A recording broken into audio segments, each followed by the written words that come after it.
lillah. Alhamdulillahirabbil alamin. Jamaah Islami Twindah yang dirahmati Allah, kembali lagi di Islami Twindah. Yang baru bergabung kita ingatkan lagi, hari ini kita sedang membahas tentang tema sunnah berjuta pahala sebelum sholat. Alhamdulillah. Nah sekarang tadi masih ada yang gantung nih pertanyaan dari guru kita Ustadz Maulana. Saya mau tanya, lebih memperjelas lagi buat jamaah yang lagi nonton, Betul. yang baru bergabung. Nih saya mau bertanya nih, dan ini banyak kejadian nih.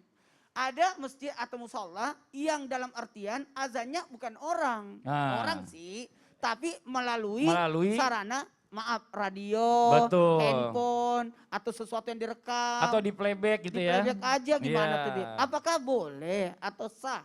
Iya, ini bagaimana Bib nih penjelasan Ini ini Bib biasanya nih. kan di bulan Ramadan tuh. Oh, maaf Pak, biar kasih kesempatan. Oh, iya, baik. Ini Bapak mau nanya apa mau tausiah panjang banget katanya. Silakan Bib. Saya kalau Ustadz Maulana yang nanya, saya gugup. Bismillahirrahmanirrahim. Al-Imam Syafi'i, pernah beliau mengatakan, uhibbul adhan liqaulin Nabi sallallahu alaihi wasallam, Allahumma ghfir lil muadzin wa akrahul imamah lidhamani alal imam fiha. Imam Syafi'i, artinya sebelum kita bahas hukum tadi, Imam Syafi'i beliau pernah mengatakan uhibbul adhan. Saya suka mengumandangkan adhan, yang namanya adhan itu suka. Kenapa? Liqaulin Nabi, beralasan dengan hadis Rasul sallallahu alaihi wasallam yang mengatakan Allahumma ghfir lil muadzin. Ya Allah, ampunkan, doa Nabi. Nabi katakan, ya Allah, ampunkan bagi orang-orang yang azan. Wa akrahul imamah, dan saya kurang suka jadi imam. Kenapa? Imam itu tanggung jawabnya besar. Ya, ini kalau orang sekarang kebalik, jadi imam rebutan. Oh, saya pernah mau jadi imam Mas Fadli. Jadi mau jadi imam disuruh orang, ada yang balap. Wah. Ya sudah, disalib. saya mundur, disalib. Jadi imam aja main balap-balapan ya gitu ya, main cepet-cepetan. Doa Nabi katakan Allahumma ghfir lil muadzin.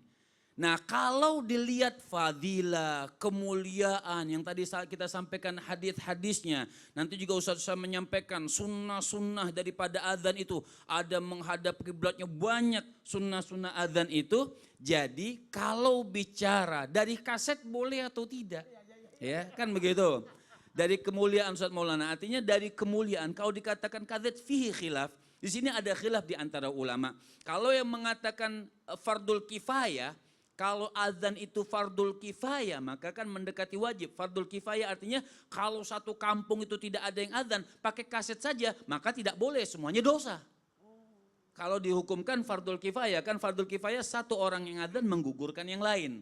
Jadi alangkah sayangnya kalau bicara boleh mengikut sunnah, kalau dihukumkan sunnah boleh, misal satu musola saja atau satu masjid. Kalau bicara boleh, tapi alangkah sayangnya di situ menghilangkan ampunan bagi muadzin, diampunkan oleh Allah Subhanahu wa taala. Bagi yang menjawab mendapatkan fadilah dari Allah Subhanahu wa taala, jalla jalaluhu wa ta'ala azamatu. Jadi banyak yang kita hilangkan. Kalau bicara boleh, tapi afdolnya, mana yang afdol, mana yang bagus, mana yang lebih bagus, tentunya kita pakai orang yang adzan, makhluk yang adzan. Lantas seperti suka mubasyaratan acara langsung adzan di TV. Kalaupun memang itu langsung tidak masalah, disiarkan di TV. Langsung tapi disiarkan di TV. Atau langsung tapi disiarkan di radio atau HP segala macam itu. Ya bicaranya kalau seperti itu boleh. Tapi alangkah bagusnya setiap masjid, setiap musola, setiap majelis taklim misalnya, kalau adzan pada saatnya itu dilakukan adzan yang langsung dari orangnya. Sebab kenapa? Allahumma ghfir lil muadzin. Ya Allah, ampunkan bagi orang yang muadzin. Bahkan Nabi SAW mubarik alaihi wa alihi, Nabi mengatakan la yasma sautahu, tidak dihitung orang yang adzan, ya. Tidak dihitung la yasma sautahu, tidaklah mendengar orang yang adzan jinnun wala insun wala hajarun wala syajarun illa syahidalah. Nabi mengatakan semua menjadi saksi. Manusia, Masya jin, Allah. pohon, semua menjadi saksi buat orang yang adzan Terus kalau tersebut. azan di rumah kita kan gak bareng-bareng nih, gak kompak gitu loh. Ada yang ini duluan, ada yang itu duluan, ada yang ini duluan. Itu kita jawab semua atau gimana? Atau salah satu aja kita jawab. Kalau gak Mau kelar-kelar. dijawab udah nol. Nggak Jawab apa-apa, jangan. jawab singkat aja, Bib. Oke, Jawab singkat baik. aja, Bib. Imam Nawawi mengatakan kalau adzan seperti itu mana yang didahulukan? Sepertinya dilihat adzan. Berarti yang pertama nggak ada perintah menjawab adzan itu mengulang-ulang, tidak ada. Kalau memang sudah mendengar yang pertama, tapi kan fadilahnya bagus. Betul. Boleh saja misalnya menjawab ulang nggak ada larangan. Oh, Kan nggak ada dapat larangan. lagi fadilah. Kalau sempet. Iya, Tapi artinya nggak dosa kita kan yang tidak kedua. dosa, Masya tapi Allah. Al-Imam Nawawi beliau mengatakan yang pertama yang kita dengar itulah yang kita adzan. Kalau berurang-urang boleh atau tidak dijawab? Silahkan dijawab. Tidak dijawab pun tidak apa-apa. Masya Allah. Tapi kalau dapat fadilah lebih jawab aja. Jawab terus jawab aja. terus nggak sholat-sholat. Terima kasih banyak Bib atas penjelasannya ya Allah ya Rabbi. Ini bagus banget ya hari ini sama-sama kita belajar ya. Mungkin selama ini kita nggak pernah terlalu aware ke sana tuh, Masya Allah luar biasa. Nah sekarang kita akan melihat lagi sebuah tayangan lagi nih tentang panggilan lain sebelum sholat selain azan dan iqomah. Apaan ya? Penasaran nih pasti ini. Yang di rumah juga penasaran? Ini dia tayangannya.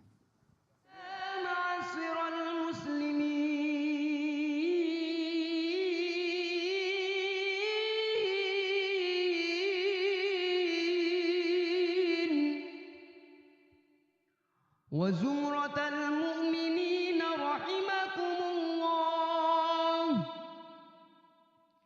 اعلموا أن يومكم هذا يوم عيد الفطر ويوم الأكبر. Iya ini Masya Allah luar biasa ya. Ustadz Maulana ini ada pertanyaan nih. Kita kalau misalnya dengar-dengar kayak gini Iya. kan jarang-jarang gitu ya. Cuma kadang-kadang kalau subuh kita lagi mau berangkat ke sini kan ada orang kayak pengajian gitu ya. Tarhim. Iya di musola, di masjid. Assalamualaikum. Nah. Bagus suaranya. Luar biasa, bagus juga ternyata. Tapi bagian-bagian tertentu. Coba dilanjutin lagi, belum tentu. Nah sekarang ini katanya juga ya termasuk sunnah sebelum sholat yang jarang kita kenal nih. Apakah sunnah ini Ustadz, apakah ini bisa dilakukan di semua sholat atau hanya di sholat-sholat tertentu aja nih pertanyaannya dari tayangan kita lihat tadi. Mohon izin. Terima kasih banyak. Izin Pak Kiai yang luar biasa, Habib yang luar biasa. Karena kemarin kita sempat pengajian di rumah beliau.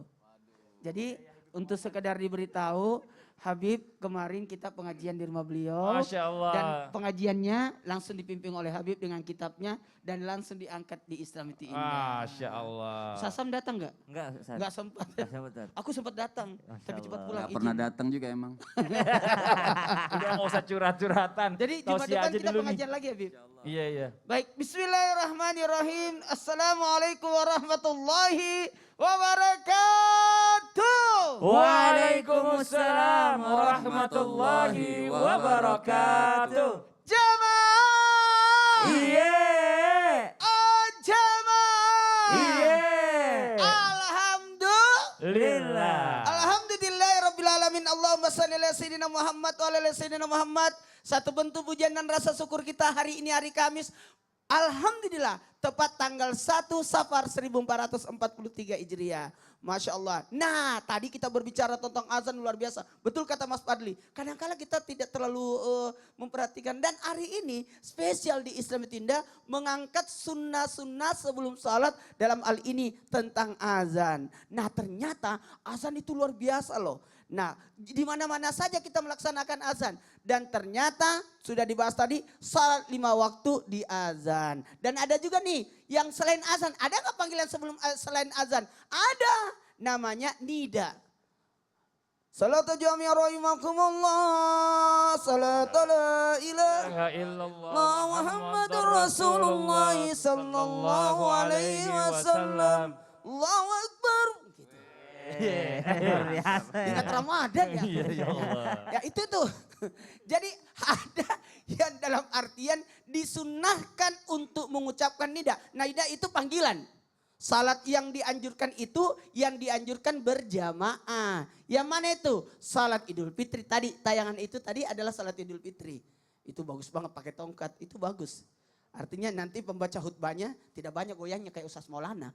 Jadi harus pegangan, jadi memang disunatkan untuk apa sih, ketawa banget dia. Puas ya. Ada lagi Idul Fitri, Idul Adha, salat gerhana, serta salat istisqa minta hujan. Ini disebut panggilannya nida. Kenapa dipanggilan nida? Hanya sekedar memanggil jadi tidak azan. Jangan juga azan Idul Adha, Idul Fitri, enggak. Nah, kalaupun biasa kedengaran azan, itu biasanya pada saat gerhana.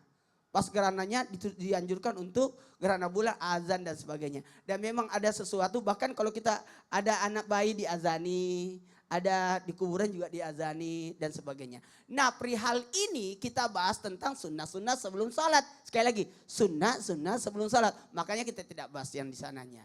Nah, mungkin jamaah, loh kok tidak dibahas itu? Ini pembahasan tentang sunnah-sunnah sebelum salat. Dan ada juga salat yang jadi yang dinidakan itu salat dianjurkan berjamaah. Sekali lagi, salat yang dianjurkan berjamaah. Dan ada salat sunnah yang tidak dianjurkan berjamaah. Contoh salat duha dan contoh salat tahajud. Tapi kalau mau berjamaah boleh. Sekali lagi, boleh. Karena banyak yang bertanya. Karena alhamdulillah. Jadi nggak ada panggil sholatul duha jami'atan. Nggak ada. Nggak ada. Salat duha, salat tahajud nggak ada. Jadi yang dianjurkan adalah salat yang dianjurkan berjamaah, maka digunakan nida. Tapi salat yang tidak dianjurkan untuk berjamaah, tidak dianjurkan untuk melakukan itu. Tapi kalau Ustadz boleh nggak salat duha berjamaah? Jawabannya boleh untuk sebagai pembelajaran, tapi tidak dihukum berjamaah. Sekali lagi, tidak dihukum. Jadi sekalipun dia berjamaah, ini banyak pertanyaan. Dulu di SMA Negeri 17 di Makassar, waktu itu saya sempat ditanya, Ustaz boleh nggak salat duha berjamaah? Bukankah salat duha itu tidak berjamaah? Saya bilang sebagai pembelajaran boleh.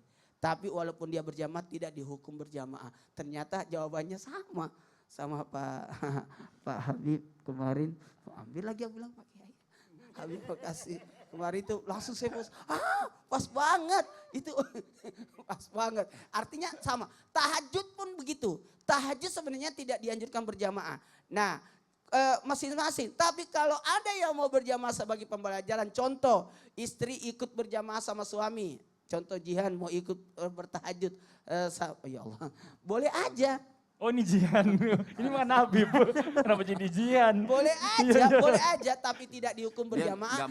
Hanya untuk menemani, sekali lagi, hanya untuk menemani dan supaya bisa bersemangat. Masya Allah, terima kasih banyak Ustadz Maulana ilmunya, ya Allah ya Rabbi. Nah sekarang nih ya, ternyata nih banyak banget nih udah pertanyaan yang masuk nih. Langsung aja yuk sama-sama kita masuk ke segmen Tanya Dong Ustadz. Kami semua tanya dong Ustadz. Oke, kita masuk ke pertanyaan yang pertama. Pertanyaan yang pertama dari Instagram dari @yuda_r1m. Assalamualaikum Ustadz, bagaimana jika orang azan ketika subuh kemudian dia lupa mengucapkan lafaz as-salatu khairum minan naum. Apa harus diulang dari awal azannya atau lanjut aja Ustadz? Ini sholat subuh dia lupa, dia subuh. Azannya nggak pakai as-salatu khairum minan naum. Ini gimana? Ulang lagi apa lanjut aja udah? Tanggung, udah lupa gitu, sujud sahwi kalau nggak ada. Gimana nih Ustaz Syam, mohon izin penjelasannya. Baik, bacaan as-salatu khairum minan naum, tathwib namanya, tathwib. Jadi Nabi SAW memerintahkan kepada kita untuk khusus azan subuh ditambah dengan kalimat tathwib. Yaitu as-salatu khairum minan naum. Dan ini hukumnya disunnahkan. Kalau disunnahkan, kalau ada yang terlanjur selesai azan, maka ini diperbolehkan. Maksudnya adalah tidak mengapa jikalau tidak perlu diulang. Jikalau lupa yakni as-salatu khairum minan naum. Jadi kalau misalnya ada yang azan lalu dia lupa untuk membaca as-salatu khairum minan naum padahal ini adalah azan salat subuh untuk salat subuh, maka tidak mengapa, tidak perlu untuk diulang. Ini as-salatu khairum minan naum juga memang sering, jadi tidak jarang orang yang lupa gitu ya. Apalagi kayak di pondok gitu. Sering biasanya kalau ada santri baru disuruh, kamu yang azan. Atau mereka duluan, gue aja yang azan. Pengen memperlihatkan gitu ya. Dan biasanya kita mujiin, bagus azannya sempurna tapi lupa untuk as-salatu khairum minan naum. Maka tidak mengapa, artinya kalaupun tidak terbaca itu tidak perlu untuk diulangi, silahkan dilanjutkan saja. Namun untuk selanjutnya lebih diperhatikan lagi. Masalah salatu khairum minan naum ini banyak yang beda pendapat. Ada yang memanjangkan naumnya, ada yang pendek naumnya, dua-duanya adalah sah, boleh-boleh boleh saja karena ilmu tajwid itu kembali kami tekankan, Masya sampaikan Allah. bahwa ditekankan untuk Membaca bacaan Quran. Al-Quran saja. Iya, tapi gitu. bukan jadi pengumuman juga setelah selesai azan, maaf tadi saya nggak pakai as-salatu khairum minan naum. Jangan Jadi gitu juga. jangan ya kan? setelah la ilaha illallah baru diralat gitu ya. As-salatu khairun nggak Maaf, usah. iya, nggak bisa ya. Nah kita lanjut lagi ke pertanyaan yang berikutnya. Terima kasih banyak Ustadz Syam jawabannya. Assalamualaikum Ustadz. Wah dari hamba Allah ini. Apakah benar orang yang tidak bisa ngomong R atau cadel emang boleh azan dan iqomah ya Ustadz? Karena suami saya tuh mau azin tetap di masjidnya. Kadang suka diprotes orang, suka nggak jelas R-nya. Nah saya mau ngomong ke suami nggak enak, soalnya takut suami saya tersinggung. Masya Allah ini istrinya istri soleha banget nih. Gimana hukumnya ya Ustadz? Ah, gara-gara R aja masa azan nggak Tapi sah. itu yang nanya ini bukan istrinya Sidik kan? Bukan, Sidik mah senior kreatif kita, cadel juga emang. Silakan Ustadz Anak Maulana saya juga jawab. cadel loh, Oh iya? Anwar. Iya ya. Dia bisa menyebut R, tapi suka azan dia. Oh gitu. Nah, pertanyaan ini terjawab juga, saya ngalami karena anak saya juga Anwar suka azan, suka azan. Dia panggil saudara-saudaranya. Namanya siapa Ustaz? Hah? Nama anak Anwar. majelis siapa tuh ya? Majelis Majelis Anwar Syahab. punyanya Apip. Kayak kenal maksudnya. Jadi ketika kita menyikapi orang yang tidak bisa menyebut R, maka carikan yang lebih baik. Jadi carikan, alhamdulillah Anis yang ada di rumah, Iya, dia yang azan sekarang. Anis yang azan sekarang. Jadi tanpa untuk lebih dahulu dia azan. Jadi tidak menyinggung dia. Jadi dia merasa bukan karena cadelnya tapi karena ada yang mendahului. Kemudian bisa juga kita menghargai usahanya. Oh bagus, luar biasa. Bagus. Jadi, nah dari sinilah sebenarnya kita menghargai usahanya beliau. Usahanya orang-orang yang suaminya ibu yang suka azan. Itu kan termasuk tadi karena mendapatkan doa dari Nabi. Menjadi orang yang cepat masuk surga. Amin. Mendapatkan kebaikan yang banyak. Dan di pesantren Habib kita diajarin siapa yang suka azan jadi ganteng. Waduh. Oh, ya, pada berebutan. Maka aku nggak pernah dapat jatah lebih dulu, makanya hilang gantengnya lah.